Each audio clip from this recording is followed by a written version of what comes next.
देखिए, अहमदाबाद ब्लास्ट की बड़ी खबर इस वक्त आपके सामने है। अहमदाबाद कोर्ट ने इस मामले में 38 लोगों को फांसी की सज़ा का ऐलान किया है। 11 को आजीवन कारावास की सज़ा दी गई है। ये पहला ऐसा मामला है देश में जिसमें किसी एक मामले में इतनी बड़ी तादाद में दोषियों को फांसी की सज़ा का ऐलान किया गया है। हमारे साथ अहमदाबाद ब्लास्ट केस में पूर्व जज ज्योत्सना बेन इस पर जुड़ गई हैं। ज्योत्सना बेन, आपका बहुत बहुत स्वागत है। आपने इस मामले की सुनवाई की है।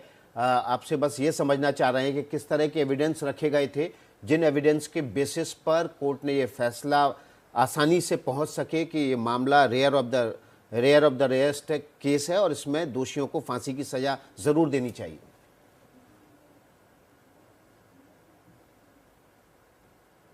इस प्रकार की घटना ही rare of the rarest case है, क्योंकि आमतौर पे जो क्रिमिनल केसेस होते हैं उसमें ये नहीं होता है कि आम आदमी क्या उसमें मिलान हो।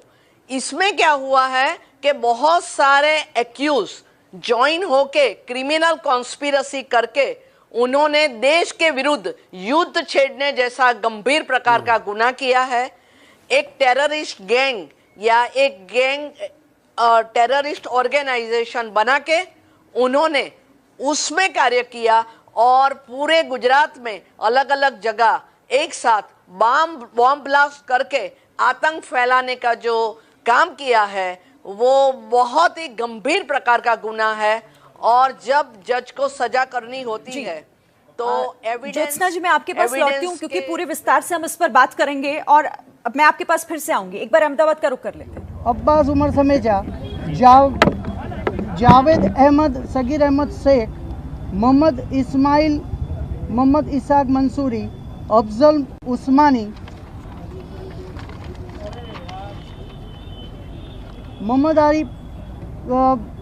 आरिफ बदल, आसिफ हसन बदरुद्दीन शेख, मोहम्मद आरिफ, नसीम अहमद मिर्ज़ा, कयामुद्दीन कापड़िया, मोहम्मद सैफ उर्फे राहुल शेख, जीशान अहमद जीशान शेख, जियाउर रहमान उर्फे मोन्टू अब्दुल रहमान तेली, मोहम्मद शकील लुहार, मोहम्मद अकबर चौधरी, फजल रहमान, अहमद बावा, सरफुद्दीन कापड़िया, सरफुद्दीन ईटी सैनुद्दीन, सैफुर रहमान, सादुली हारिस मुस्लिम, मोहम्मद तनवीर पठान, आमीन राजा, मोहम्मद मोबिन, मोहम्मद रफीक उर्फे जावेद, तौसीफ खान पठान। आ सिवायना जे आरोपीओ छे तेओ लोकोने ज्यां सुधी जीवे त्यां सुधीनी लाइफ टाइमनी सजा करवामां आवेली छे। क्या कायदा अंतर्गत फांसीनी सजा अने आजीवन आ जे फांसीनी सजा जे छे आरोपीओने 302 भारतीय फौजदारी धारानी कलम 302 तथा अनलॉफुल एक्टिविटी प्रिवेंशन एक्टनी सेक्शन 16 मुजब आ तमाम आरोपीओ जे 38 आरोपीओ छे 38 आरोपीओने हेंगिंग करवामां आवेली छे અને બાકીના આરોપીઓ જે છે એમને આજે લાઈફની સજા કરવામાં આવેલી છે। દરેક આરોપીઓને 2,85,000નો દંડ છે અને તોમતદાર નંબર 7 2,88,000નો દંડ કરવામાં આવેલો છે।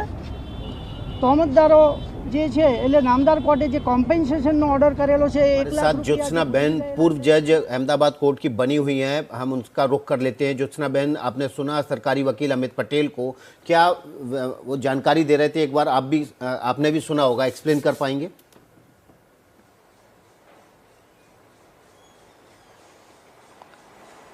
जी, आवाज नहीं आता।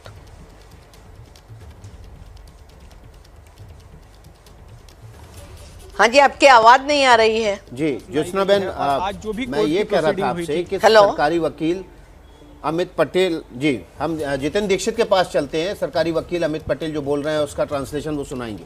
जीतू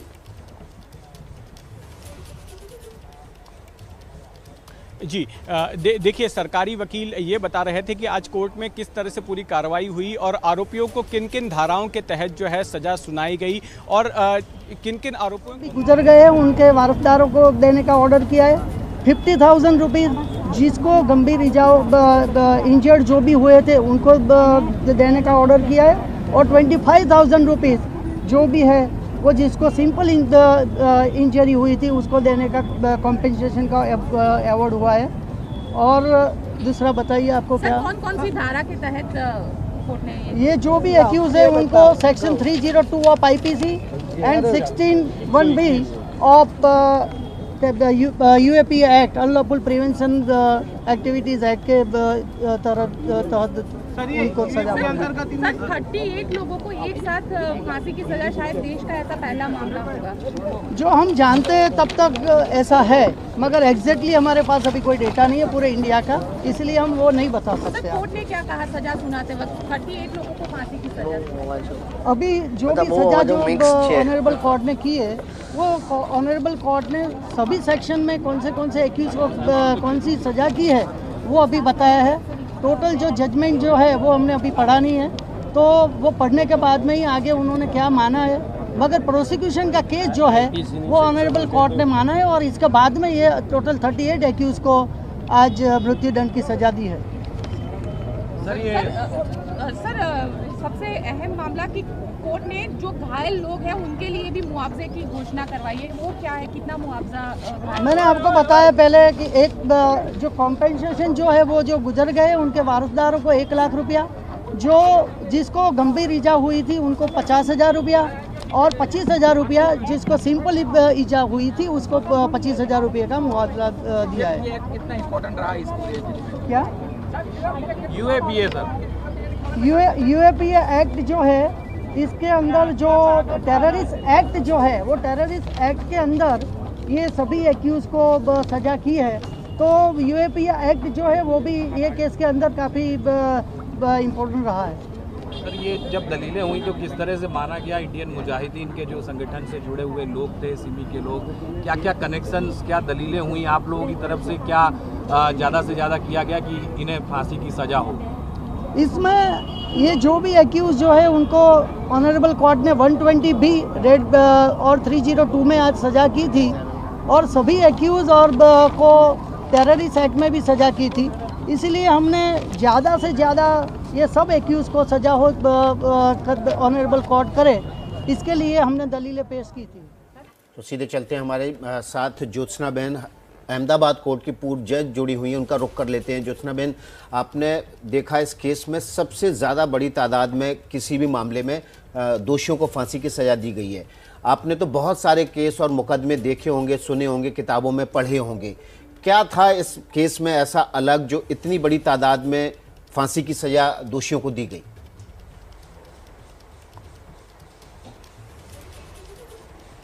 सबसे पहली बात यह है कि इतने सारे लोग ने मिलजुल के क्रिमिनल कॉन्स्पिरसी की। अब कोई गुनाह करने के लिए क्रिमिनल कॉन्स्पिरसी करना अपने आप में बहुत बड़ी बात है। ये क्रिमिनल कॉन्स्पिरसी आतंक फैलाने के लिए करी गई। इसमें इतने सारे आरोपी एक टेररिस्ट गैंग के मेंबर बने या से टेररिस्ट ऑर्गेनाइजेशन के मेंबर बने, और बन के उन्होंने कायदा द्वारा प्रस्तापित जो सरकार है उस सरकार के सामने युद्ध छेड़ दिया। ये सब जो कलमें है 120B गुनाहित कावतरा की है, 121 है, 121A है, तो ये सब जो कलमें हैं वो बहुत गंभीर प्रकार के परिणाम वाली कलमें हैं जिसमें फांसी की सजा का प्रावधान है। और उसके उपरांत ये जो अनलॉफुल एक्टिविटीज एक्ट है वो एक्ट भी इसमें चार्ज में लगाया गया है, जिसके हिसाब से ये एक बहुत गंभीर प्रकार का केस बन के नजर समक्ष आया है। मैम, अब क्योंकि देखिए आप इस केस को सुन भी चुकी हैं, आप अहमदाबाद ब्लास्ट केस में पूर्व जज रही हैं, आपने इस केस को सुना है, इसके कई पहलुओं को समझा होगा।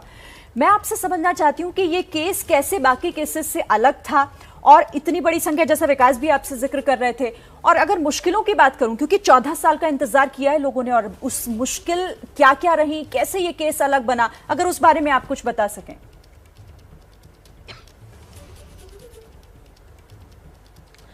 ये केस मैंने जैसे कहा कि टेरर फैलाना ये एक प्रकार का बहुत गंभीर केस है। पहले पोटा का कानून था, prevention of terrorist activities act, वो कानून रिपील होने के बाद अनलॉफुल एक्टिविटी प्रिवेंशन एक्ट अस्तित्व में आया, जिसमें जो पोटा में जो आतंकवाद के बारे में जो सब कलमें थी वो सब इसमें लाई गई। तो जब इस प्रकार का कानून का तोहमत होता है वो स्वयं में बहुत ही गंभीर बात होती है। और आपने परिणाम देखा, कितने दुष्कर परिणाम, कितने लोगों की मौत हुई, कितने लोगों ने गंभीर प्रकार की ईजा पाई।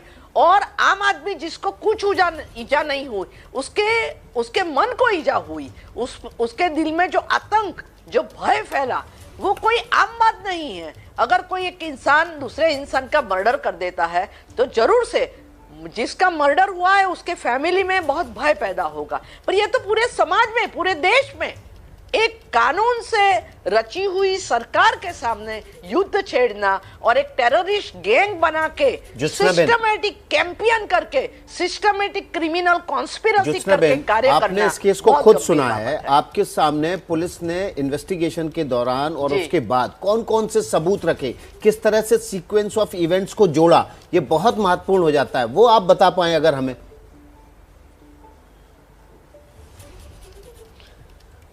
हाँ, देखो इसमें कन्फेशन स्टेटमेंट भी मिले हैं, जिसका अगर कोरोबोरेटिव एविडेंस भी मिला है, यानी कि समर्थनकारी पुरावा भी मिला है। इसमें ताज का साक्षी भी मिला जो कि आरोपी में से एक होता है।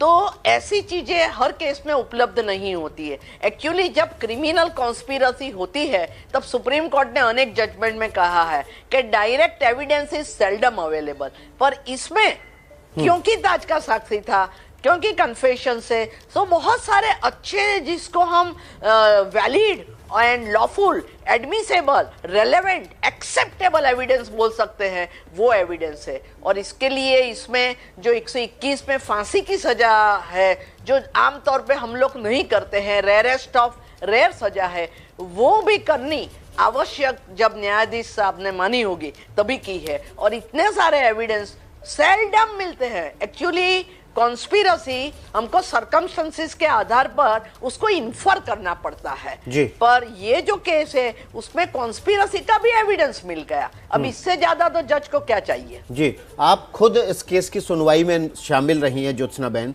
आपने जब ये सुनवाई की आपको कौन से एविडेंस थे जिसके बाद आप इस नतीजे पे उस समय भी पहुंच गई होंगी? हालांकि जो फैसला है वो तो अब आया है कि ये कॉन्स्पिरेसी वेल प्लान्ड थी, इकट्ठे होके की गई थी और इसके पीछे देश के खिलाफ युद्ध छेड़ने जैसी साजिश थी।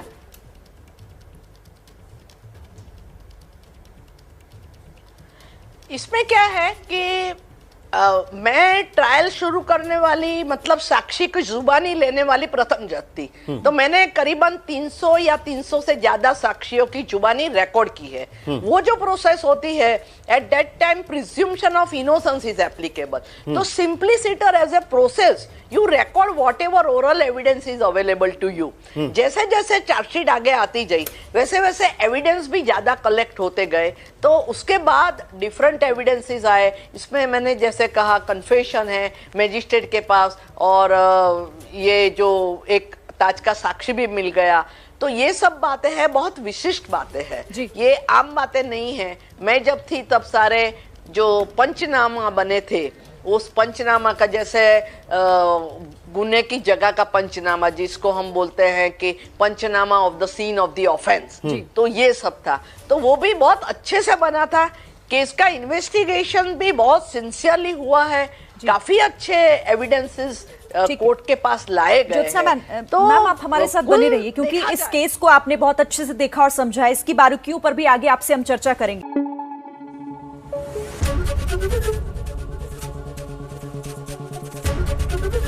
एबीपी न्यूज आपको रखे आगे।